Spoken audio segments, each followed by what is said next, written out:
Ayo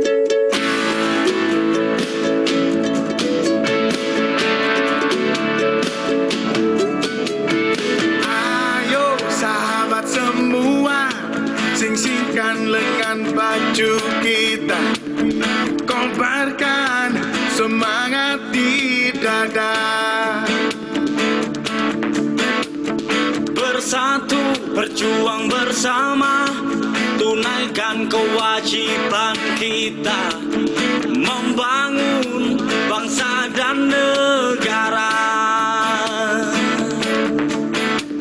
Makmurkan Indonesia Jaya. Ayo cucu, lalu korupsi. Sejahtera rakyat, jiwa dan raga.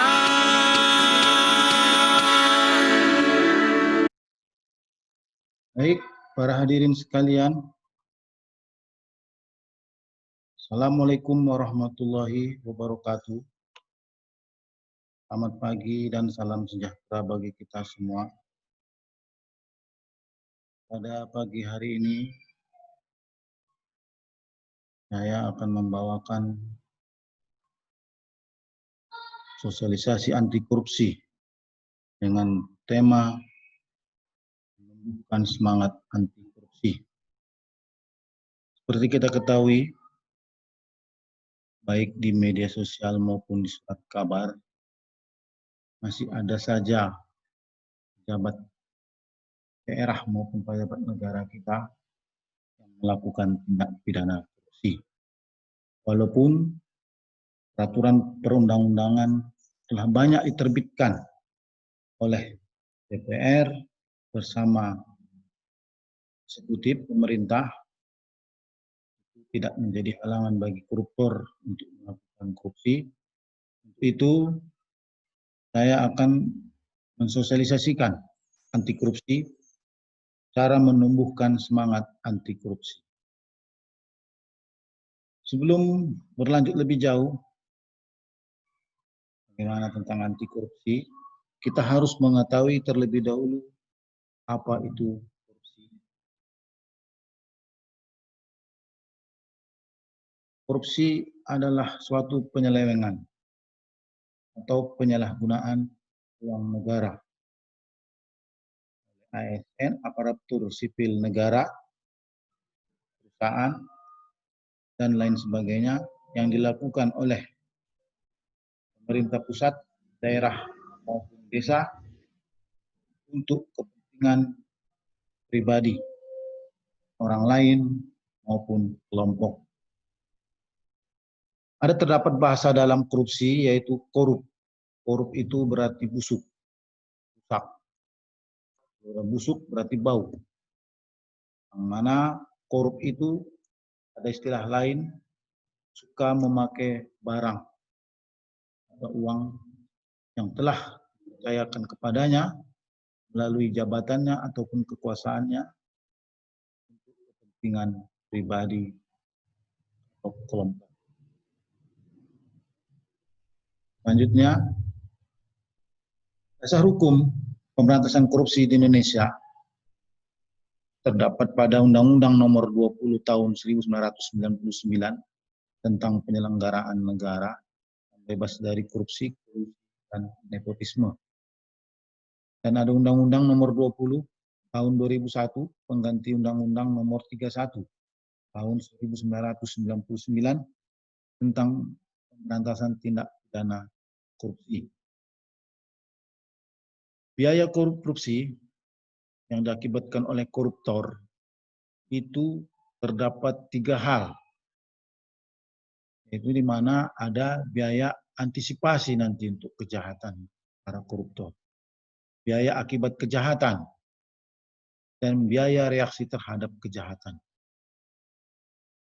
Nah, jadi ada 3 biaya sosial korupsi yang harus kita gunakan nantinya untuk penyelesaian kasus korupsi. Ini merupakan biaya eksplisit. Biaya eksplisit yang ditimbulkan dari akibat korupsi. Biaya eksplisit Ini adalah skema biaya sosial dari korupsi. Yang pertama adalah biaya eksplisit. Itu terdiri atas uang yang dikorupsi.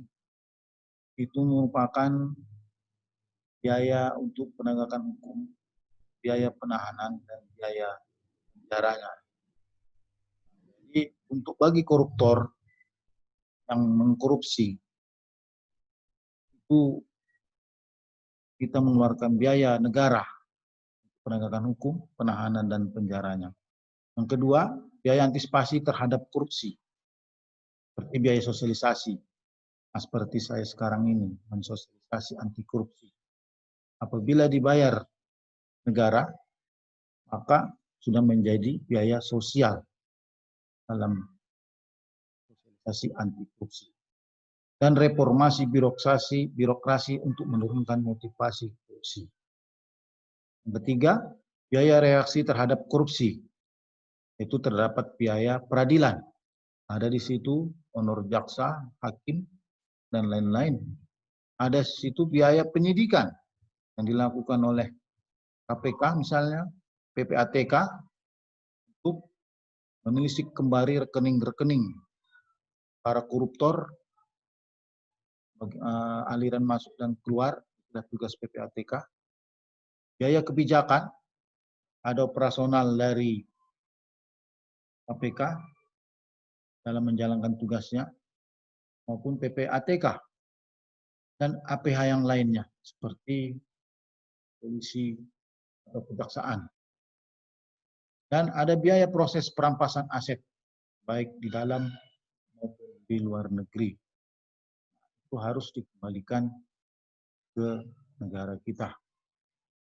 Yang keempat, yang terakhir, biaya oportunis, implisit korupsi. Ini ditimbulkan adanya, kalau kita korupsi, ada jenjang kelipatan ekonomi yang berbeda antara korupsi sebelum korupsi dengan kondisi setelah korupsi. Jadi pada tahun ini kita membangun suatu jalan misalnya, korupsi, maka jalan itu kualitasnya akan berkurang atau tidak ada sama sekali jalan itu.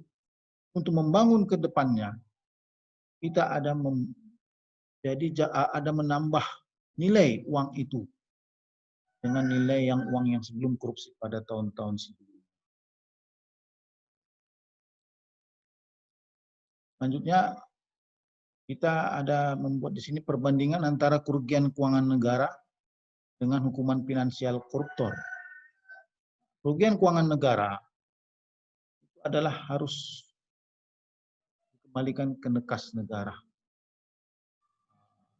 Jadi hasil dari koruptor mengkorupsi uang negara harus dikembalikan ke kas negara. Hukuman finansial koruptor itu ada terdapat hukuman denda, pengganti, dan perampasan barang bukti aset, baik di dalam maupun di luar negeri. Dalam perbandingan hal tersebut dapat dimaknai, yang pertama, tuntutan jaksa masih jauh lebih rendah dibandingkan dengan kerugian negara akibat korupsi. Jaksa memvonis koruptor itu lebih rendah daripada uang yang dikorupsinya. Misalnya dikorupsinya 5 triliun, vonis jaksa penuntut umum hanya 1 tahun penjara, contohnya. Yang kedua, putusan peradilan yang diberikan kepada koruptor malah lebih rendah dibandingkan dengan tuntutan jaksa. Misalnya jaksa menuntut koruptor dalam tindak pidana korupsi sebesar 5 triliun tadi, 1 tahun penjara. Putusan pengadilan yang diketuk oleh hakim berbeda, malah lebih rendah dari jaksa, yaitu 6 bulan misalnya. Ketiga, hukuman finansial kepada terpidana korupsi masih belum dapat menutupi kerugian korupsi yang ditimbulkan. Jadi ada hukuman finansial itu denda, pengganti, perampasan barang bukti, belum menutupi korupsi yang ditimbulkan.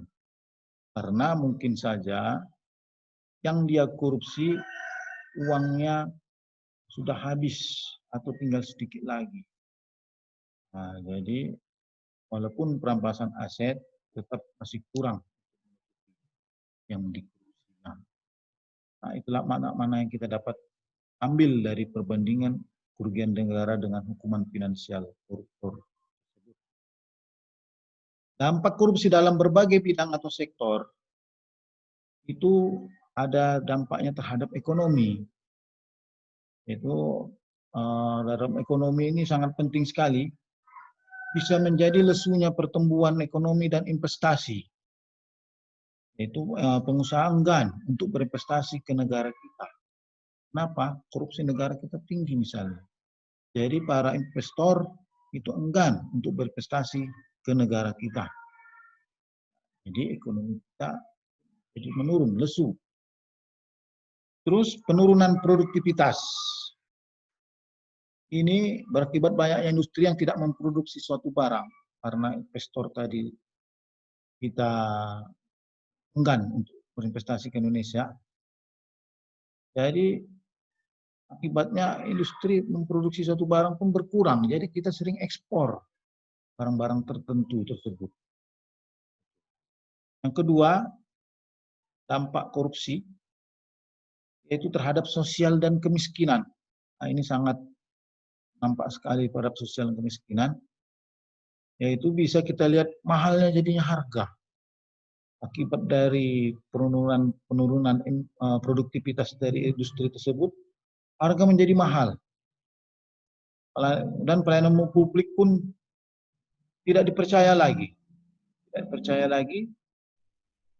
dan menutupi tersebut maka kita dapatlah kesenjangan sosial dan kemiskinan di negara kita.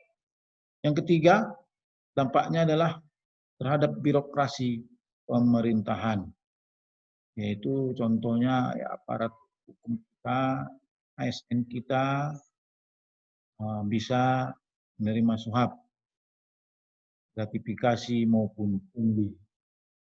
Yang keempat, dampaknya terhadap politik dan demokrasi, yang mana yaitu kita menghadirkan nanti calon-calon pemimpin yang korup. Calon-calon pemimpin yang korup. Yang mana nanti kalau pemilik modal yang besar, maka itulah yang menang dalam kontestasi negara kita. Itulah dampak politik dan demokrasi apabila ada korupsi di dalamnya. Contohnya yang membeli perahu. Jadi setelah jadi pemimpin, dia akan membalikkan modalnya lagi. Bagaimana untuk memakmurkan rakyat. Dia perahu sudah dibayar begitu. Yang kelima, dampaknya adalah terhadap penegakan hukum. Di mana pemerintahan menjadi mandul karena adanya korupsi, yang mana fungsi pemerintahan sebagai pengampu kebijakan negara sehingga menghambat dan melakukan pemerataan akses dan aset. Jadi karena pemerintahan itu mandul penuh dengan korupsi, maka untuk pemerataan akses, membangun jalan, apapun yang kita lakukan di pemerintahan itu tidak berfungsi lagi dan tidak ada dampak masyarakat karena setelah dikorupsi. Yang keenam, terhadap pertahanan dan keamanan seperti alutsista. Alutsista kita dalam pemilihan alutsista itu dikorupsi. Bagaimana kualitas alutsista tersebut apabila dikorupsi? Suruh nanti beli tank dengan kualitas tinggi dikasih yang kualitas rendah seperti itu. Jadi dampaknya kita nanti sangat melemahkan alutsista dan SDM dan anggaran dari alutsista tersebut dikorupsi. Yang ketujuh, dampaknya terhadap kerusakan lingkungan. Korupsi itu ya korupsi terhadap illegal logging ya. Jadi untuk mengurus izin-izin pengusaha tersebut untuk mengurus izin dalam membuka lahan, padahal itu hutan lindung, dengan demi uang yang digelontorkan oleh pengusaha, para ASN atau pejabat tersebut rela untuk illegal logging namanya, merajalela. Hutan lindung pun ditebang menjadi lahan perkebunan. Di sini kita harus tahu juga korupsi tersebut ada perbedaan gratifikasi, uang pelicin, pemerasan, dan suap. Nah, semua ini menyebabkan kerugian negara. Ini gratifikasi, uang pelicin, pemerasan, dan suap menyebabkan kerugian negara yang mengarah nanti pada korupsi. Gratifikasi contohnya pemberian hadiah atau uang. Jadi barang, tiket perjalanan, penginapan, dan fasilitas lainnya yang diberikan dari pengusaha atau ke ASN untuk tujuan tertentu. Yang selanjutnya uang pelicin. Uang pelicin suatu pemberian uang untuk memperlancar suatu urusan secara tidak resmi kepada tugas yang nilainya sudah ditentukan. Untuk memuluskan juga suatu urusan tersebut. Pemerasan, memaksa atau mematok agar memberikan uang atau barang supaya urusan tersebut tanpa kendala. Suap, memberikan sejumlah uang kepada petugas agar urusan berjalan lancar dengan tidak mematok nilainya. Jadi ini gratifikasi, uang pelicin, pemerasan, dan suap ini adalah sama semuanya yang mengarah kepada. Dan ini sudah ada aturan mainnya, sudah ada peraturan. Gratifikasi, pungli, suap, itu sudah ada peraturannya. Gratifikasi tersebut, KPK ya sudah mengaturnya. Nomor 2 tahun 2019 tentang pelaporan gratifikasi. Jadi selanjutnya, untuk semangat menumbuhkan anti korupsi, kita harus memahami dulu. Yang pertama, bagaimana usaha mencegah dan menentang korupsi. Bagaimana usahanya menentang korupsi, cegahnya. Itu harus arahan untuk mengenal dulu apa arti korupsi, dampak-dampaknya, bagaimana melakukan pencegahannya. Perbaikan sistem untuk menutup celah korupsi. Mengubah budaya, yaitu membangun budaya jujur, disiplin, peduli, kerja keras, mandiri, tanggung jawab, sederhana, berani, dan adil. Kita harus berani mengubah itu. Itulah yang pertama untuk mencegah dan menentang korupsi. Agar semangat kita menumbuhkan anti korupsi. Kedua, tahu kita apa tujuan anti korupsi.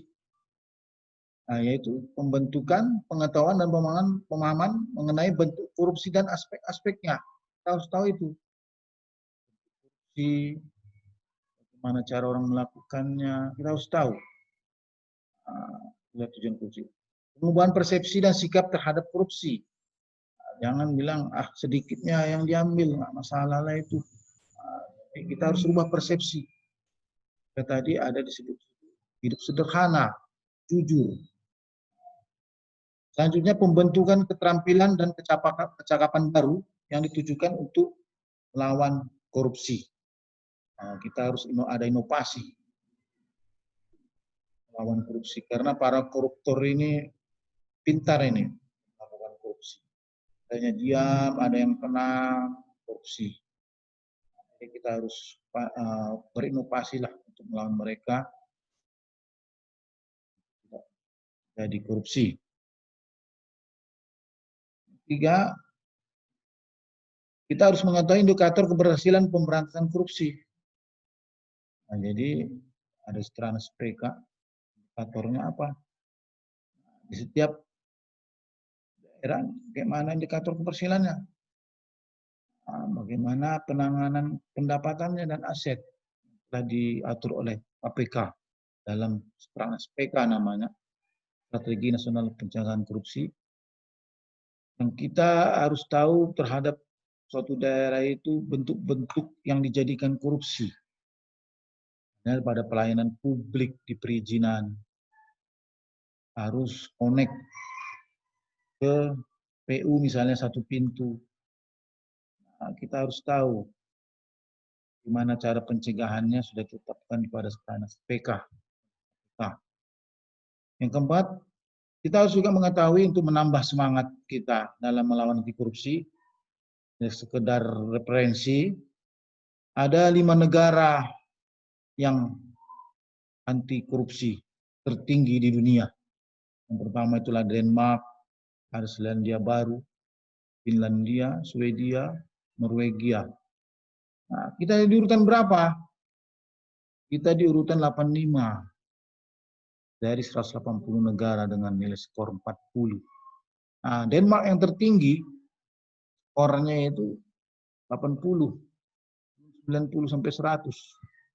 Nah, kita di posisi 40 skornya pada ranking 85 di dunia dari 180 negara.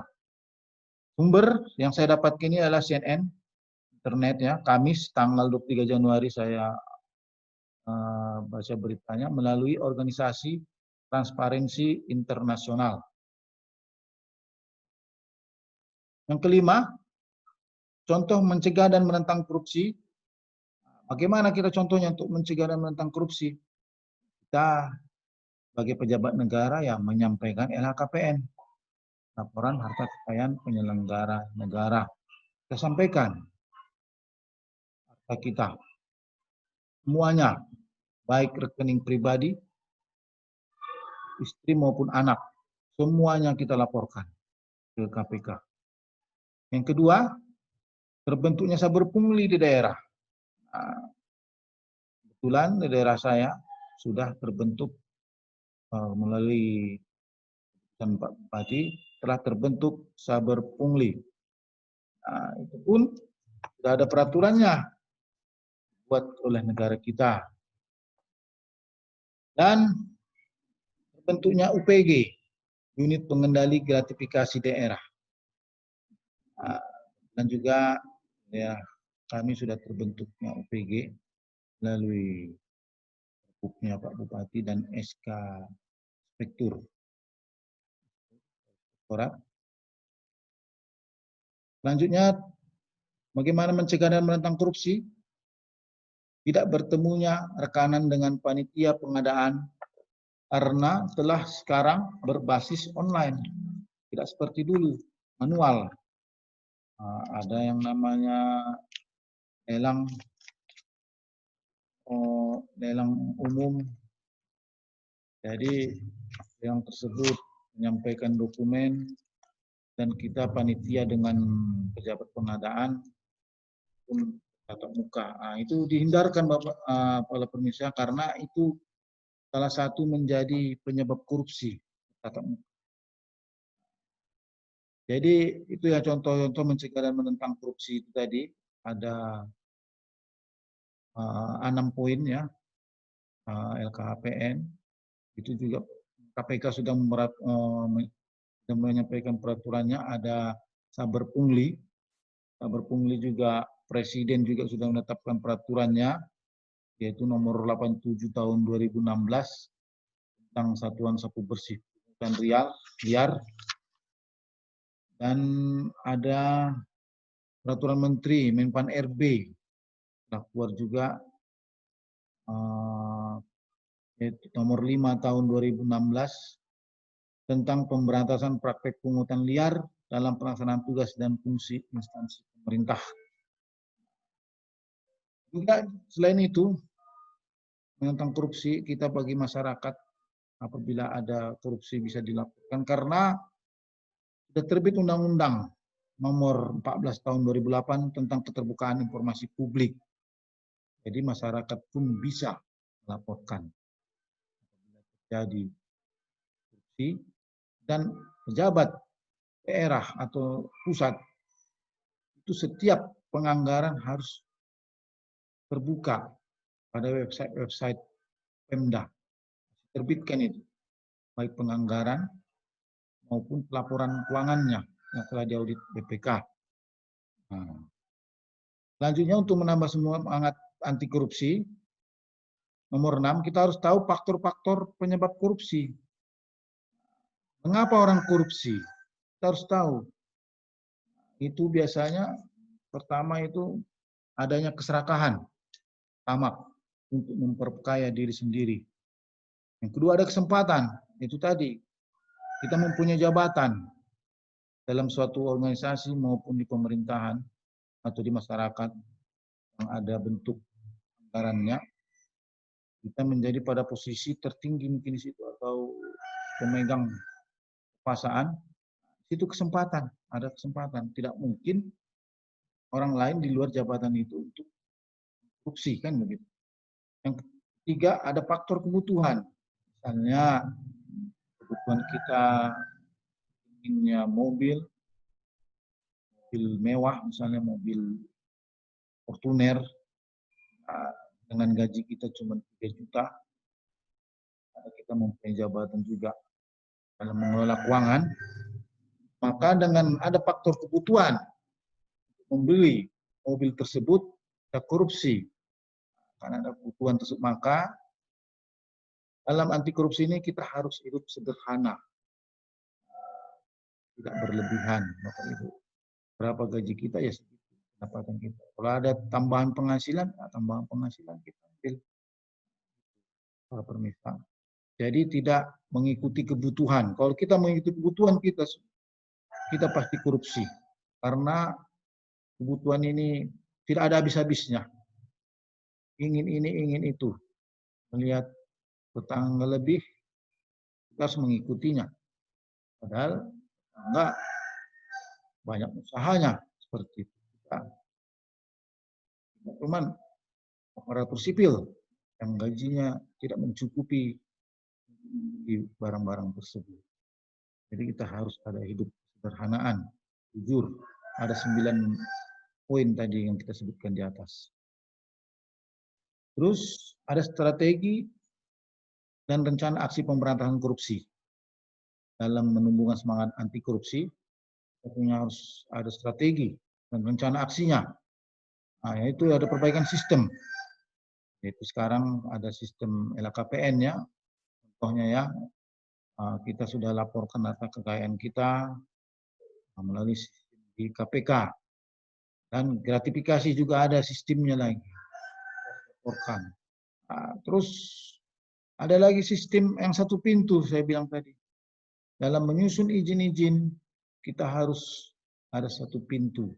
Ada situ duduk dinas perizinannya, ada duduk di dinas perizinannya dalam supaya tidak terpecah-pecah pelayanan publik tersebut. Pintu. Yang kedua adanya edukasi dan kampanye, memberikan pemajaran anti korupsi untuk membangkitkan kesadaran kepala desa, perangkat desa, masyarakat mengenai dampak korupsi dan membangun perilaku dan budaya anti korupsi. Nah, ini tidak hanya untuk kepala desa, tapi untuk seluruh ASN, penyelenggara negara dan APH harus kampanye anti korupsi supaya rakyat kita maju negara kita. Ketiga, harus ada strategi untuk represif. Kalau yang hal 1, 2 tadi tidak mempan, makanya harus ada solusi. Yang lain itu solusi ketiga, represif. Adanya penindakan hukum bagi koruptor. Tidak bisa lagi disosialisasi, ya kita harus ada penindakan. Dan ini biasanya ada dari pengaduan masyarakat, organisasi dalam pemberantasan korupsi.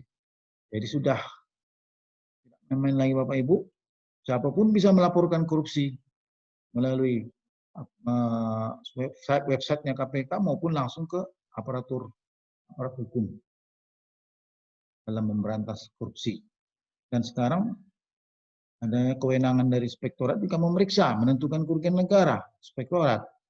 Nah, jadi apabila masyarakat merasa dirugikan terhadap desanya, bisa melaporkan ke inspektorat atau melaporkan ke APH dalam pemberantasan korupsi. Jadi demikian para webinar sekalian, saya sampaikan. Apabila ada kesempatan lagi, kita lanjutkan dengan sesi-sesi berikutnya untuk menambah semangat anti korupsi, menumbuhkan semangat anti korupsi bagi kita semua. Dan setelah kembalinya dari Zoom meeting kita ini, kita merubah perilaku. Bahwasanya korupsi itu ada berbagai bentuk, mulai dari suap, pungli, gratifikasi, itu semuanya merupakan mengarah kepada korupsi. Kita lalu hati-hati dalam bekerja, tidak ceroboh, dan memahami peraturan perundang-undangan yang berlaku agar kita hidup selalu enak dalam bekerja. Karena kita sebagai aparatur sipil negara itu adalah kita sebagai pelayan, bukan dilayani. Itu kita harus bekerja demi negara, demi rakyat, bukan demi kepentingan pribadi atau kelompok. Nah, agar kita nyaman dalam bekerja. Demikian, lain kesempatan kita sambung lagi. Apabila ada kesalahan saya mohon maaf. Wabillahi taufiq wal hidayah. Wassalamualaikum warahmatullahi wabarakatuh. Terima kasih.